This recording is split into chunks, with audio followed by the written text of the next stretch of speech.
С 1 июля начался прием заявлений на выплаты новых пособий беременным женщинам, вставшим на учет в ранние сроки, а также одиноким родителям, воспитывающим детей в возрасте от 8 до 17 лет. Речь идет о ежемесячной сумме более 5000 рублей. Эти выплаты не отменяют все предыдущие меры социальной помощи, как декретные, так и касающиеся семей с несовершеннолетними детьми, но для их получения необходимы определенные условия. Действительно, в июле правительство утвердило правила предоставления новых выплат для малообеспеченных семей. Это выплаты беременным и одиноким родителям на детей в возрасте с 8 до 17 лет.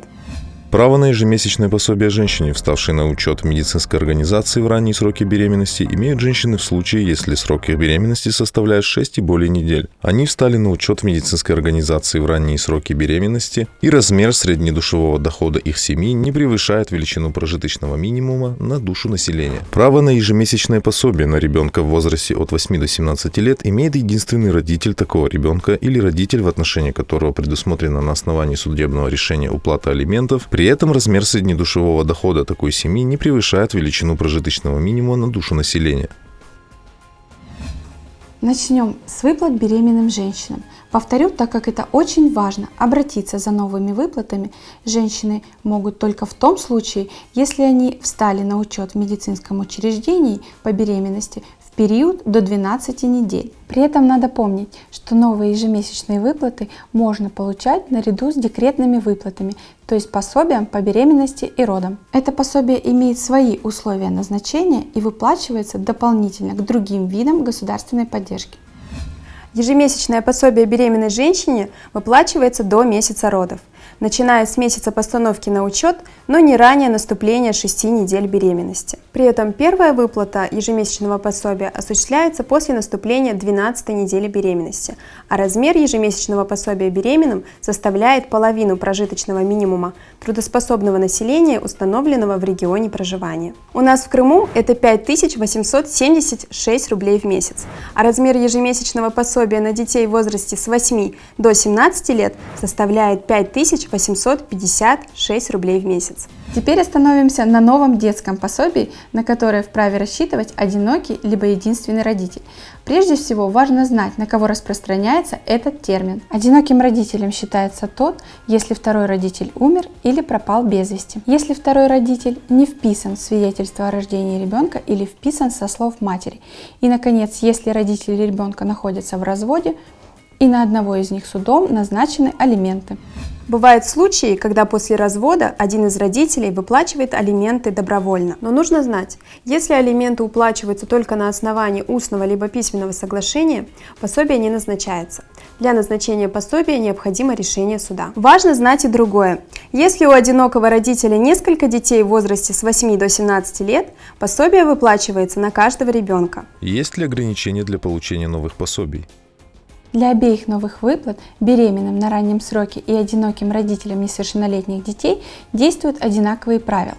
Первое правило – это среднедушевой доход всех членов семьи не должен превышать одного прожиточного минимума на душу населения в конкретном регионе. У нас в Крыму это 10 998 рублей. Еще одно общее условие – имущество и сбережения всех членов семьи не должны превышать установленный уровень. Пособия по беременности и одиноким родителям детей от 8 до 17 лет могут получать семьи, обладающие следующим имуществом и сбережениями. Одна или несколько квартир, если их площадь на каждого члена семьи менее 24 квадратных метров. Один или несколько домов, если их площадь на каждого члена семьи меньше 40 квадратных метров. Одна дача. Один гараж. Земельный участок площадью не более 0,25 гектара в городе или не более 1 гектара в селе. Одно нежилое помещение.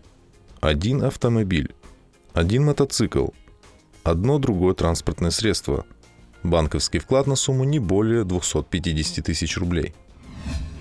Третье, общее для новых выплат условие: у взрослого члена семьи обязательно должен быть подтвержденный доход, заработная плата, стипендия, заработок от предпринимательской деятельности и так далее. А если такого дохода у какого-то члена семьи нет, то на это должна быть уважительная причина. К примеру, учеба, служба в армии, уход за ребенком либо инвалидом, болезнь безработица и так далее. Обращаем внимание, что для назначения выплаты достаточно, даже если у родителя был доход в течение одного либо нескольких месяцев. В таком случае выплата все равно будет назначена. Как и куда обратиться за получением пособий? Есть два способа получить пособия, предназначенные беременным женщинам либо одиноким родителям на детей в возрасте с 8 до 17 лет. Первый способ – лично обратиться в региональное отделение пенсионного фонда по месту жительства. Там вам надо будет написать заявление, заполнить формы с личными данными и, если потребуется, предоставить какие-либо другие документы. Но гораздо проще сделать это с помощью портала государственных услуг. Здесь вам не потребуется предоставление каких-либо документов, все сведения будут получены с помощью межведомственного взаимодействия. Необходимо заполнить только все графы, предоставив о себе исчерпывающую информацию. Для этого нужно войти на портал госуслуги и найти указания на необходимое вам пособие. К примеру, ежемесячная выплата женщинам, вставшим на учет при раннем сроке беременности, войти в него, ознакомиться с требованиями и нажать на функцию «Получить услугу». На открывшейся странице заполнить все данные о себе. И, наконец, когда все данные будут занесены, нажать на функцию «Подать заявление». Точно такую же процедуру вам нужно пройти и в случае, если вы претендуете на выплату одинокому родителю на детей в возрасте с 8 до 17 лет. Ваше заявление будет рассмотрено в течение 10 рабочих дней, но этот срок может быть продлен на 20 рабочих дней, если потребуются дополнительные запросы в ведомство. О продлении срока рассмотрения придет сообщение в личный кабинет на госуслугах. Оба новых пособия можно получать на банковский счет, открытый на имя заявителя. Если к указанному счету выпущена карта, эта карта должна быть платежной системы МИР. Карты других платежных систем к зачислению пособия не допускаются. Также пособие можно получить на счет, в который не выпущено ни одной карты. Получение выплаты почтовым переводом не предусмотрено. Воспользуйтесь своим правом на получение дополнительных пособий, если вы ждете ребенка или сами воспитываете детей в возрасте с 8 до 17 лет. Более 5000 рублей в месяц – это небольшая сумма, но она, возможно, покроет ваши расходы на что-то необходимое. Знайте свои права и умейте этим пользоваться.